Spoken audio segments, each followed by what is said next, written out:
So for this week's video, I decided to go for a less campy type of horror movie. I guess it's still camp in certain ways. This is one of my favorite movies of all time. It's probably my favorite Vincent Price movie. I've seen a bunch of his movies now, probably, I don't know, at least half of them at this stage.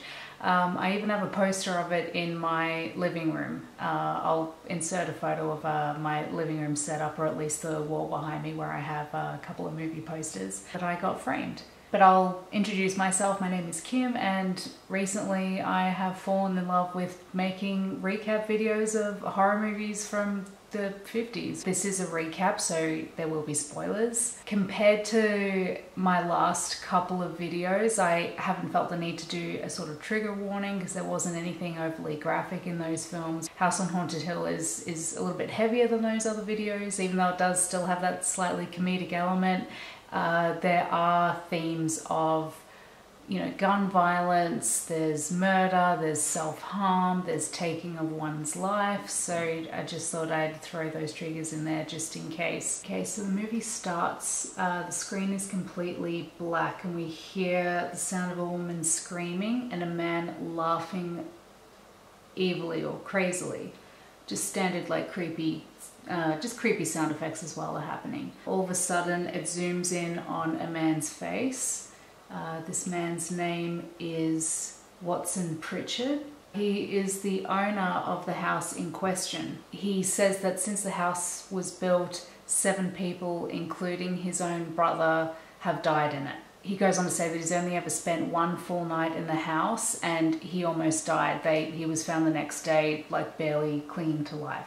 The scene then changes to Frederick Lauren, played by Vincent Price, who is an eccentric millionaire who has rented the house from Watson for the night in order to throw a party for his wife Annabelle.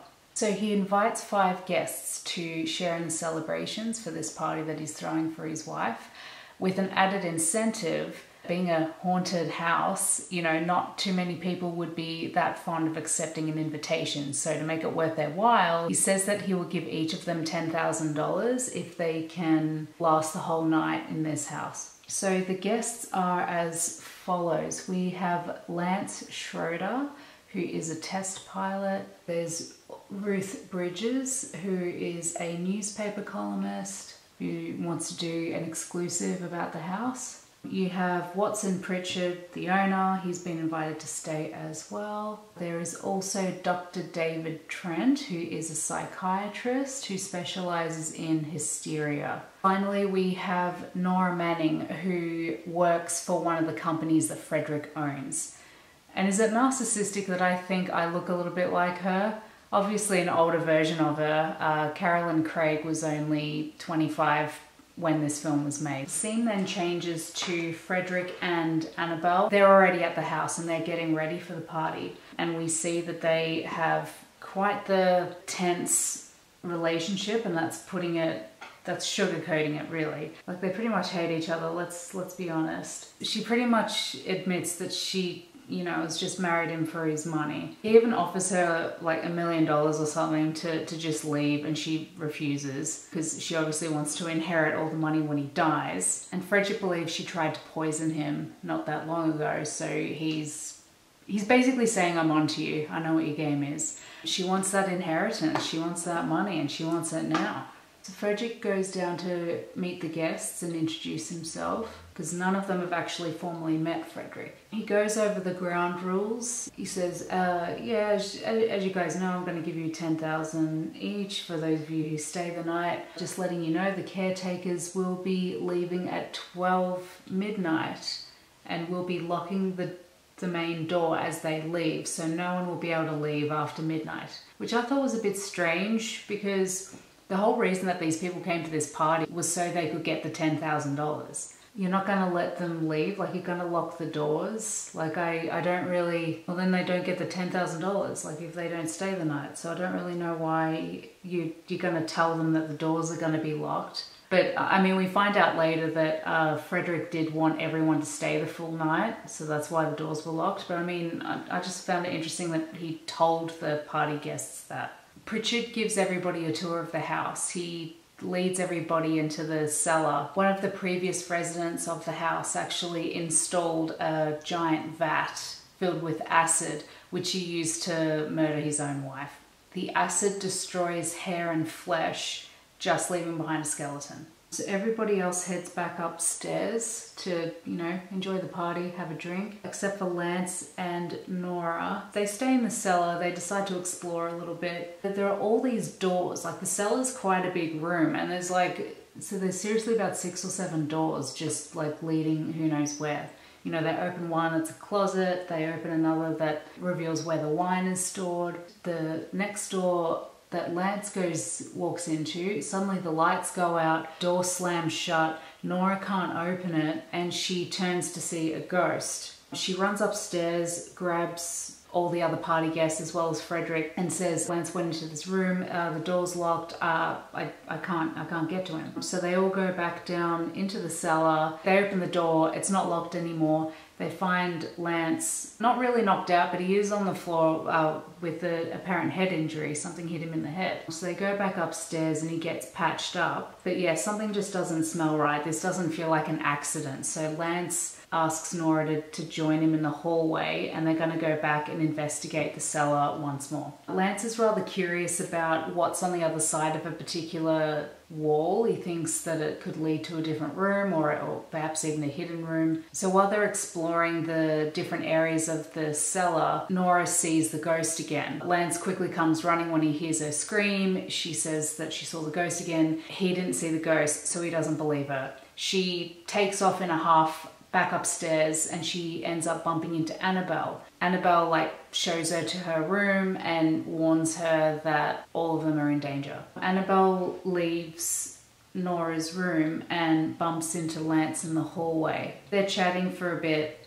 She explains to Lance that she is actually Frederick's 4th wife, and that Frederick's 1st wife went missing, and then his 2nd and 3rd wife both passed away due to suspicious circumstances. She fears her own fate. So Nora finds a severed head in her suitcase. As you can imagine, she reacts the way most of us would. She takes off running down the hallway. A man grabs her and puts his hand over her mouth and says, "Come with us before he kills you." So going from finding a severed head in her suitcase to being grabbed by a man she doesn't know, basically told she's gonna die if she doesn't go with him. So Nora's having a hell of a time at this party. So it turns out the man who grabbed her is actually one of the caretakers. The other caretaker is his wife, who is actually the ghost that Nora saw down the cellar both times. So they're the ones who are going to leave at midnight and lock the doors behind them. So Frederick decides to give out party favors in the form of Colt 1903 pistols. After,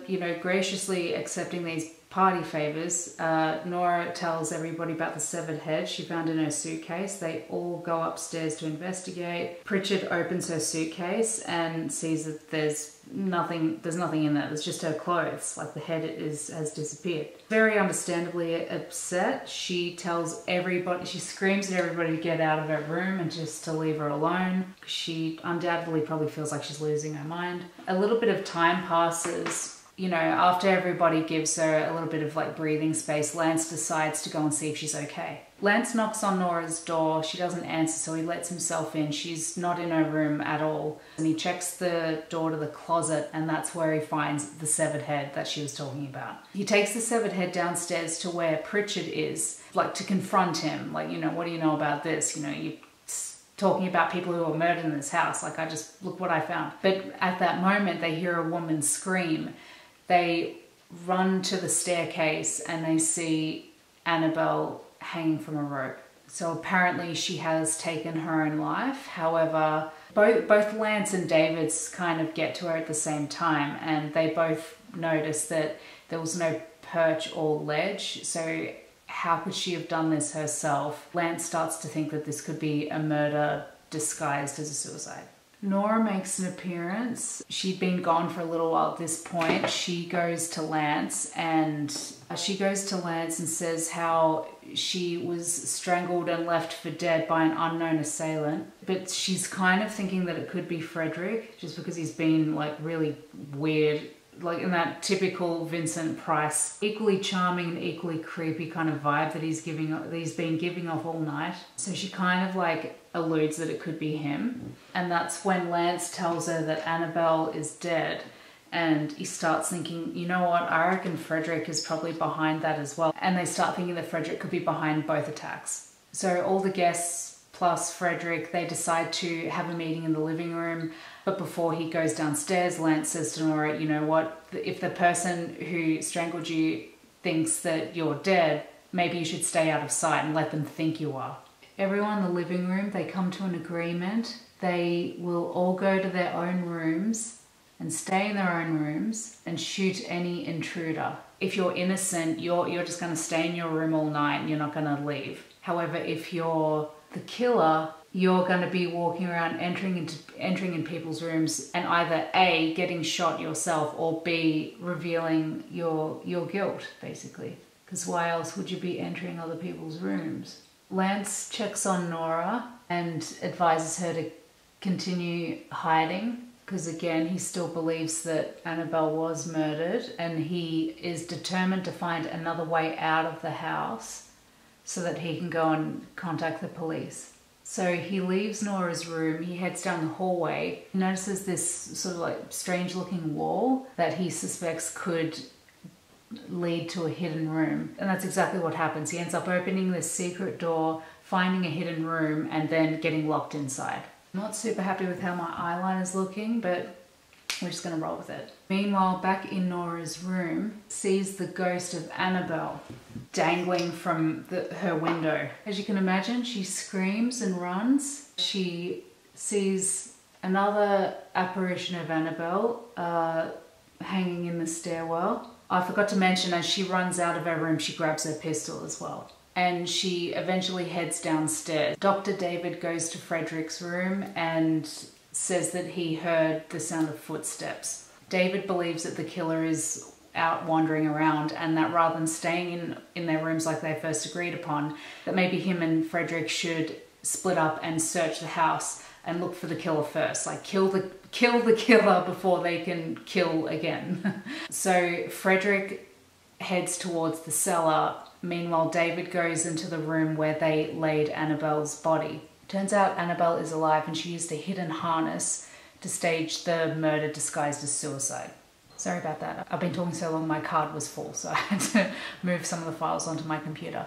I put on some false lashes while that was happening, just in case I look a little bit different. So, not only did Annabelle fake her own murder / suicide, she's actually in a secret relationship with David. We also learned that David and Annabelle are the ones who actually orchestrated all the weird things happening in the house, like the ghosts, the apparitions, the weird things that people keep experiencing. That's all them. And the reason why they're doing this is because Nora is their pawn and they want to manipulate her into killing Frederick. Yeah, so you may have guessed that it was David who strangled Nora in the dark. So as we said earlier, Nora heads to the cellar. She's startled by Frederick and shoots him. She takes off upstairs running. She's terrified. David, like the creep that he is, he comes out of the shadows, sees Frederick's body and goes to pull it into the vat of acid. The screen fades to black and we hear a splash. So next, Annabelle arrives in the cellar as well. She's looking for David. She's calling for him. All of a sudden, a skeleton rises out of the vat of acid, starts making its way towards her, then starts accusing her in Frederick's voice. She screams, she tries to get away from the skeleton, but it pushes her into the acid and she dies. So I mentioned in my last video, Rodan, that I was going to be talking about strings being used in my next video, as in this video, because we as the audience, we can plainly see that a skeleton is being operated with strings. You know, this movie came out in 1959, we didn't have special effects back then. I just got that all over my teeth.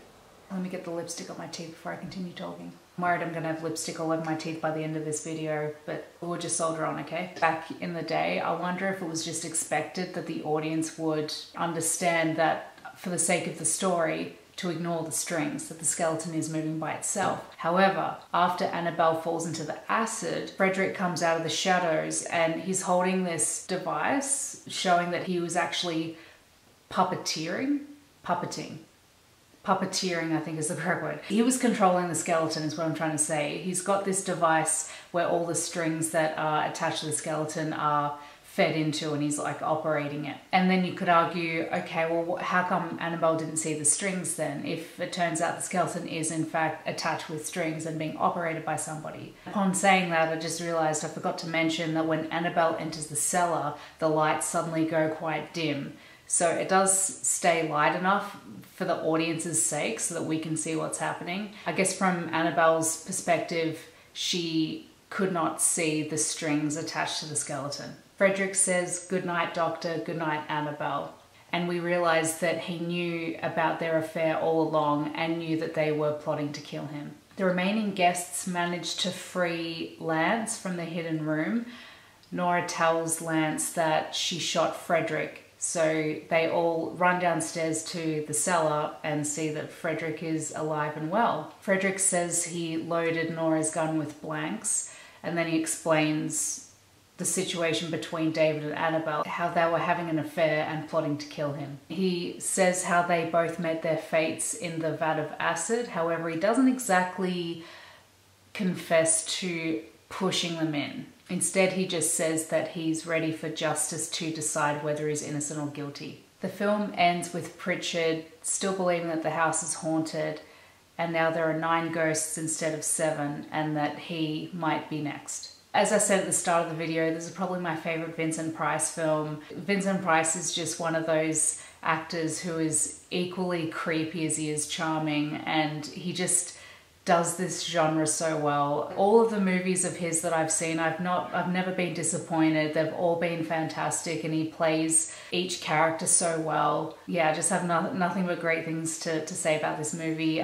So some trivia about the movie. So the house's exterior shots were filmed at Ennis House in Los Angeles, and this house was designed by Frank Lloyd Wright. So apparently during some screenings of the film, I'm not sure if this still happens today, but back when this movie first came out, a skeleton suspended from strings would drop down from the ceiling and fly over the audience during the infamous skeleton walking scene. They made a remake in 1999 starring Geoffrey Rush. Maybe more of you have heard of that one as opposed to the original House on Haunted Hill. Premise is very similar. You know, a person invites a bunch of people to stay overnight somewhere, and if they can make it through the whole night, they'll get paid a sum of money, this time $1 million instead of $10,000. However, instead of it being a residential house, it's actually an abandoned insane asylum that's suspected to be haunted. And apparently there was a straight-to-DVD sequel of the 1999 remake. I haven't seen it. Quite frankly, I don't want to. I'll be honest, I was not a fan of the 1999 remake.